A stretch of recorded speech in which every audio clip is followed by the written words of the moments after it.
बच्चों आज हम त्रिकोणमितीय वृत्तीय फलन में मैं आपको जो समझाने जा रहा हूँ उसको देखिए। इधर आइए।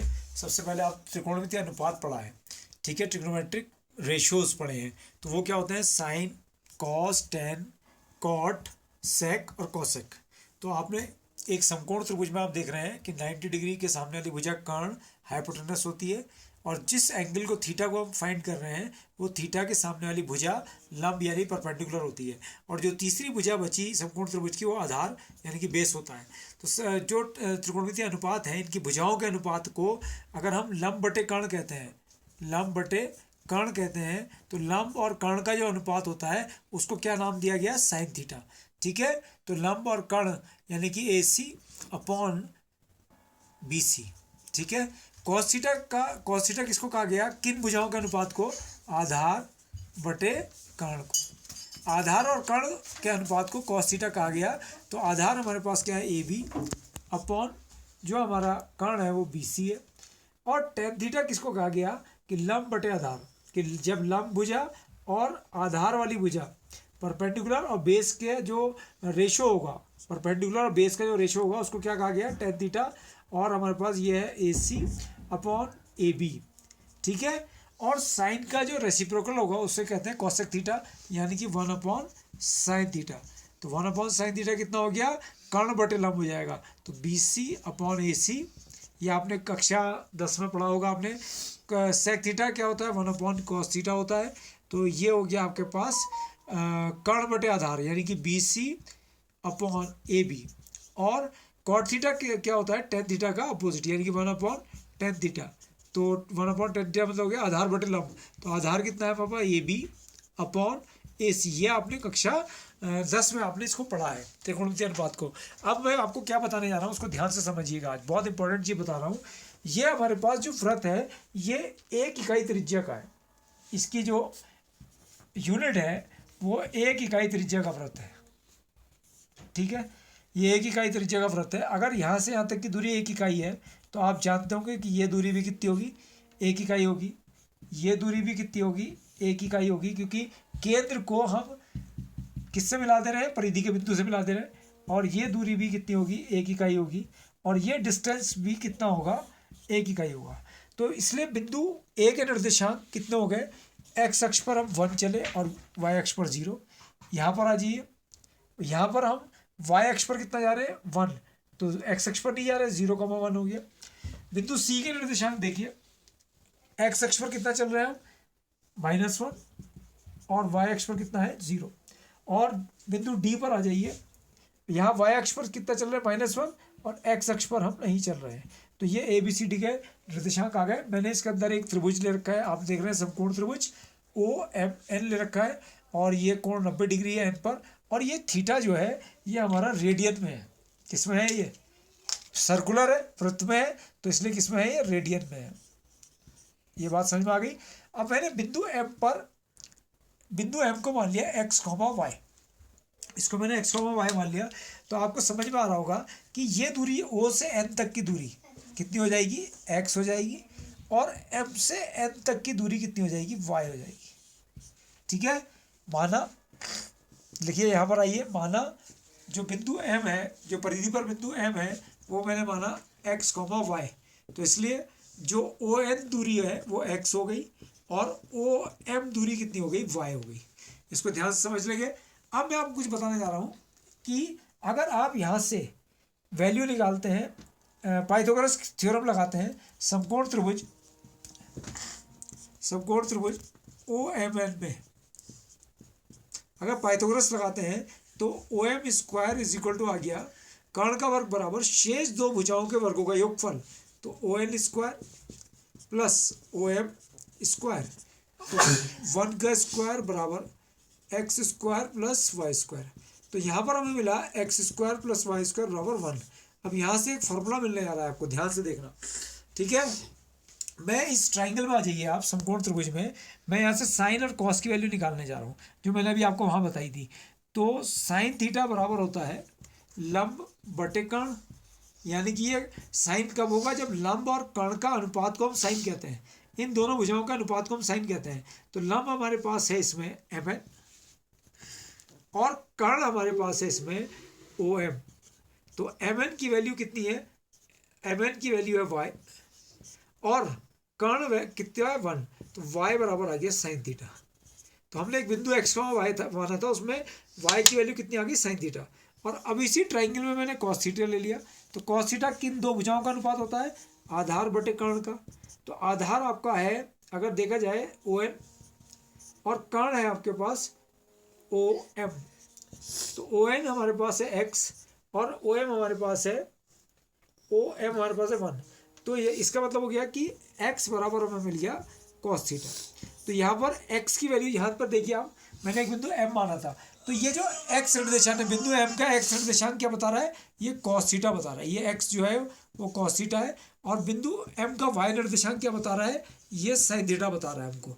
ठीक है, x जो है वो कॉस थीटा है और y जो है वो साइन थीटा है। अब ध्यान से देखिए, अभी हमने एक इक्वेशन निकाली थी, x square plus y square बराबर 1। तो x की वैल्यू कॉस थीटा, आप बहुत पढ़ते हैं सूत्र, और y की वैल्यू साइन थीटा। तो cos square theta plus sign square theta की वैल्यू 1। ऐसा ही है बच्चों ये कि कॉस स्क्वायर थीटा और साइन स्क्वायर थीटा का सम कैसे 1 के इक्वल होता है। तो ऐसे ही 1 के इक्वल होता है। समझ में आ रही बात आपको। और जहाँ थीटा जो है वो रेडियन में है, थीटा की वैल्यू रेडियन में। अब मैं आपको कुछ बताना चाह रहा हूँ।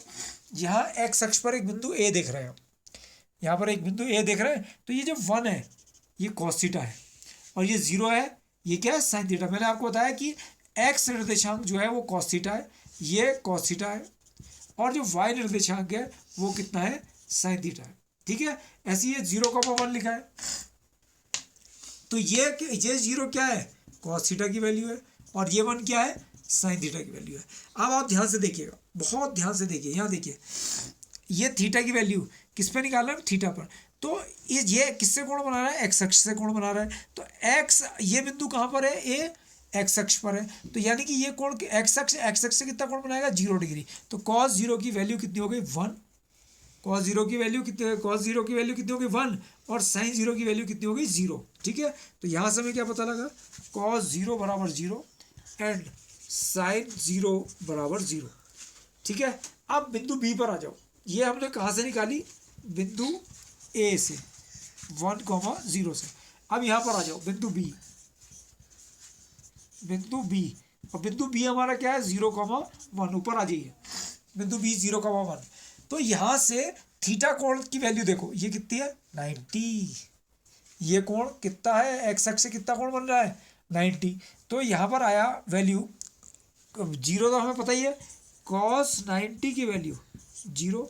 तो 90 को हम कैसे लिखेंगे, रेडियन में π/2, और साइन π/2 की वैल्यू कहाँ से आई, इसने बताया हमें कि साइन 90 की वैल्यू 1 है। समझ में आ रही बात। अब बिंदु सी पर आ जाओ।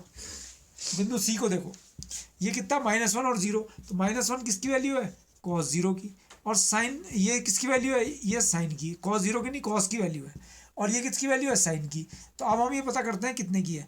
अब यहाँ से आ जाओ, देखो कोण यहाँ से यहाँ तक का रेडियन में कोण कितना होगा, एक्स अक्ष से यहाँ तक, पाई। तो कॉस पाई की वैल्यू -1 और साइन पाई की वैल्यू 0। तो ये कौन सा बिंदु हो गया, बिंदु सी। तो बिंदु सी के निशान -1,0। तो यहाँ पर कॉस पाई की वैल्यू -1, ये पहली वैल्यू, एंड और साइन पाई की वैल्यू कितनी हो गई, 0 हो गई। ध्यान से देखना। अब बिंदु डी की बारी आ गई। बिंदु डी, ये 0 किसकी वैल्यू, कॉस की वैल्यू, ये कॉस की वैल्यू है, और -1 किसकी वैल्यू, साइन की वैल्यू है। तो यहाँ से देखिए, यहाँ जाइए, यहाँ से लेकर यहाँ तक, तो ये 90, 90 और 90, 180, 180, 90, 270, यानी कि ये रेडियन में कोण हो गया 270 डिग्री। तो हमारे पास बिंदु डी आ गया। बहुत ध्यान से देखिए, बिंदु डी, बिंदु डी कितना है, 0,-1। ये किसकी वैल्यू, कॉस की। तो कॉस 270 डिग्री का मतलब हो गया 3π/2 की वैल्यू 0, एंड साइन 3π/2 की वैल्यू कितनी हो गई, -1।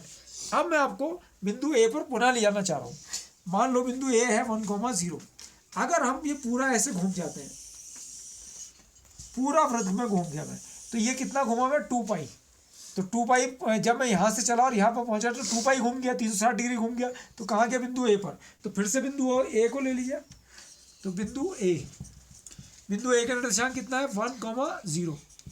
1,0। तो एक्स कोऑर्डिनेट क्या होता है कॉस और वाई कोऑर्डिनेट क्या होता है साइन, ये आपको बता चुका हूँ।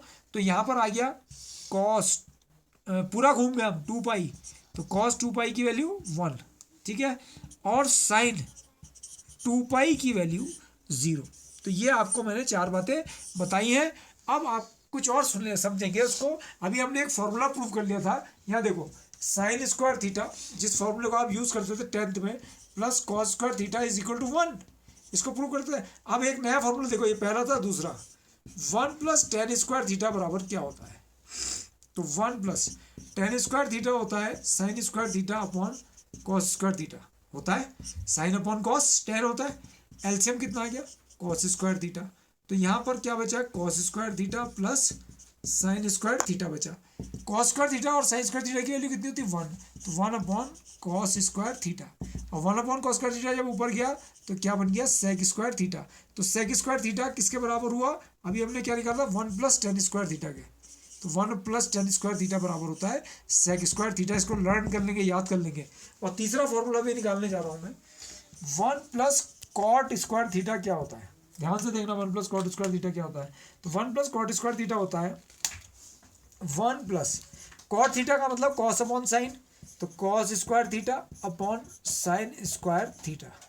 तो एलसीएम कितना आ गया साइन स्क्वायर थीटा, तो यहाँ हो गया sign square theta plus cos square theta, value हो गई 1 अपॉन साइन स्क्वायर थीटा। तो 1 अपॉन साइन स्क्वायर थीटा कितना होता है कॉसेक स्क्वायर थीटा। तो 1 प्लस कॉट स्क्वायर थीटा की वैल्यू आ गई कॉसेक स्क्वायर थीटा। मैंने पहले वाले फॉर्मूले में चले जाइए, sine square theta plus cos square theta 1, फिर दूसरा formula 1 plus tan square theta sec square theta, तीसरा formula 1 plus cos square theta cosec square theta. इन तीनों फॉर्मूलों को याद कर लेंगे और जितना मैंने इसमें पढ़ाया है इसको अच्छे से समझ लेंगे इस वीडियो के द्वारा।